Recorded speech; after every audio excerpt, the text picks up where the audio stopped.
¿Cuáles eran las comidas más habituales? ¿Qué se comía? Bueno, yo creo que vamos a ver, problemas, pues los que en todas partes había, porque lo que se comía es lo que se producía. Aquí sobre todo patatas. La patata de Navarfrías ha sido siempre muy buena, de muy buena calidad. Se ha producido mucha patata y patata es lo que más se ha comido. Alubias, también se sembraban alubias. Repollos, el repollo.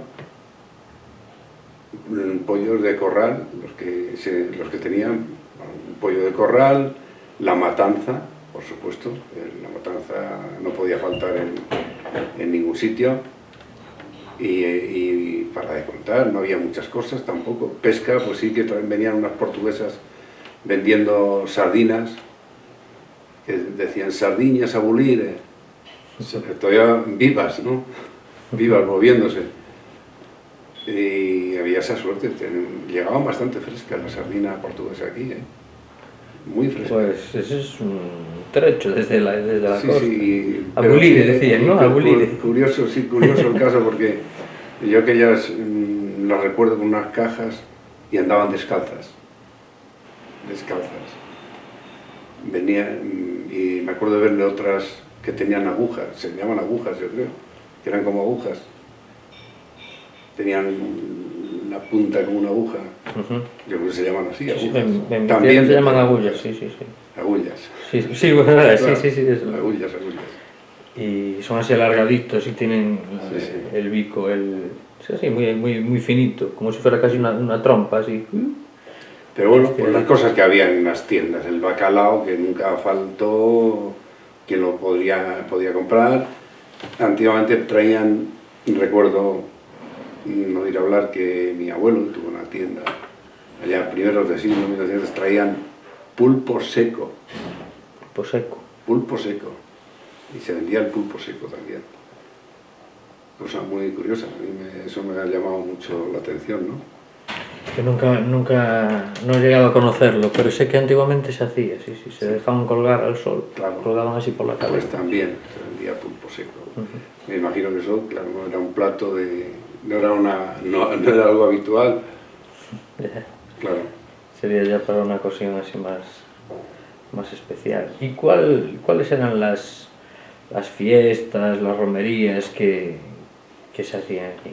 Fiestas y romerías que yo recuerde, pues aparte San Juan, que es el patrón de aquí. Una cosa extraña, el patrón, la iglesia es San Juan Evangelista, y el patrón de Navarfrías se ha celebrado siempre San Juan Bautista.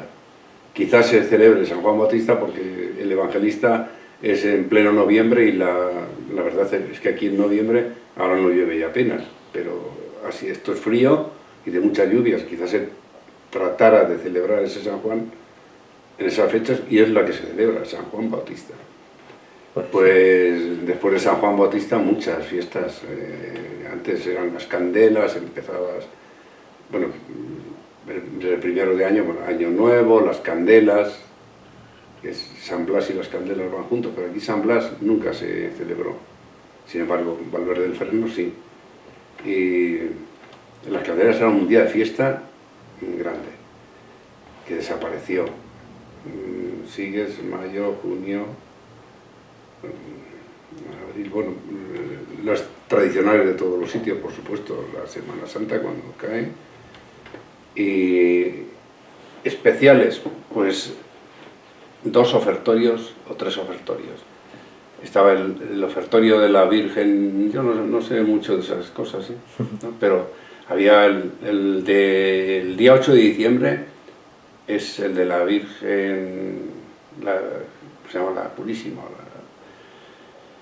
Había otro que era el del Cristo, otro ofertorio, y otro también de la Virgen, que no sé cuándo caía. Por el 4 de octubre o así, el del Cristo, y el otro era anterior. Esos eran fiestas grandes de Navarfrías, pero muy grandes. La gente pues hacía dulces, hacía paserías, se estrenaban lo que había que estrenar, de ropas. Y otra época grande de Navarfrías pues es cuando más movimiento tuvo, que había minas. se celebraba Santa Bárbara, los mineros celebraban Santa Bárbara. La fiesta del Pilar, como había muchos guardias, pues también era una fiesta grande en Navafrías, porque había más de 30 guardias. Y San Francisco, los comerciantes también lo celebraban. Ese día hacían algo especial. El día del obrero, como había gente que tenía, no es que hubiera muchos obreros aquí, pero también se hacía una merendola en el 1 de mayo, con todos los patronos y los obreros. Y eso ha desaparecido todo ya, claro. No hay masa, donde no hay mata, no hay patata, dicen aquí. No sé, eso es. Y cómo, San Juan me imagino que será la fiesta así más importante. ¿Cómo se celebraba San Juan? ¿Cuáles eran pues, las tradiciones alrededor de la fiesta? Ha sido muy simple, siempre no ha habido mucho lo del folclore. Navafrías se perdió, yo creo que antes, por ahí no se ha perdido. Por ejemplo, el Rebollar es El Payo, Peñaparda, Villarrubias, Robleda. Ahí han mantenido más las raíces culturales. Navafrías quizás tuviera algo distinto, porque perteneció a Extremadura, perteneció a Alcántara hasta 1833, que fue la división provincial, y estábamos muy influenciados por lo de Extremadura. Aquí había, y digo había porque es una pena, desaparecido, siempre hubo una orquesta de instrumentos de cuerda. Laúd, guitarras, mandolinas, y esa era la diferencia que teníamos con el resto del Rebollar. Violín también había alguno. Entonces se juntaban gente de Valverde, de Eljas, de Navafrías y de La Geosa, de aquí de Portugal, y Aldea do Obispo, a veces juntos, tocando. O sea, era un folclore un poco distinto. Y la pena es que no se ha conservado nada. Quedan por ahí 2 o 3 que tocan a su aire y ya nada. Venían las fiestas navideñas, pues esta gente en la iglesia tocaban los villancicos con guitarras y nada. Había una boda, pues tocaban la guitarra con chaparrones, se llamaban, con chaparrones de copas y dulces, ¿no? Y tocando instrumentos. Eso desapareció ya hace mucho. Pues es una pena. Claro. Es una pena. Yo soy muy amigo de recoger cosas, pero ¿cuántas se me han quedado ya por allá? Se me han muerto. Ya no. No, es que ahora estoy con alguien para irle a grabar algo. Pues se me va a morir y no voy a ir, no lo sé. Es una pena. Siempre estamos ahí intentando recabar, ¿no? Porque luego ocurre una cosa, es que luego queda a lo mejor un resquicio muy pequeño por ahí, y yo he visto que lo manifiestan de una manera tan distinta, se trastocan las cosas de una manera que no tiene nada que ver con la realidad. Es un peligro. La oralidad es buena, o sea, pero hay que saber cazar también la oralidad. Ojo, porque hay cuentos por aquí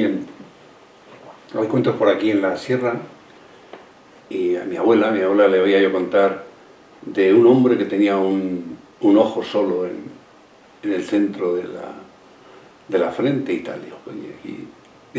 ¿Cómo era? Pero ella aseguraba que lo había visto y todo. Así, hombre, digo, este es el mito de Ulises, el mito de... Yo creo que es un cuento que ha funcionado por ahí y que se ha quedado enraizado y que ya lo había visto ella también, y no sé, a lo mejor ha visto a un hombre por ahí con deforme o yo qué sé, pero lo que me extraña es eso. Y es muy curioso, yo lo relacionaba, ahí pasa una calzada romana por Jálama, por ahí, y ella ubicaba eso ahí en la calzada romana, ¿cómo se llama? En la Virgen esta, no me acuerdo cómo se llama, bueno, por ahí por Santa Clara, por ahí. Y yo creo que eso es algo que ha quedado ahí, pues a lo mejor desde los orígenes romanos, ese tema de Ulises. Pues a saber. ¿Y cómo era el cuento en sí? Es decir, ¿había alguna leyenda sobre ese...? No, nada más que vivía ahí en la sierra y que que lo habían conocido y siempre que vivía en la sierra ese con el ojo así. Yo lo relaciono de esa manera, pero también, claro, es una cosa que pienso. ¿Y más historias, leyendas así? Leyendas hay alguna muy bonita aquí de San Juan, también pero es que no la sé bien, eso te lo puedo mandar un día por internet, pues porque esas apariciones en las fuentes de una mora que se aparece en la fuente, no una virgen, no, una mora que se aparece en la fuente y que muy guapa, no sé qué, también hay aquí una historia muy bonita, de la Fuente Santa le llaman. ¿Todo eso lo tienes recogido? Sí, eso lo tengo recogido. Estupendo. Estupendo, maravilloso.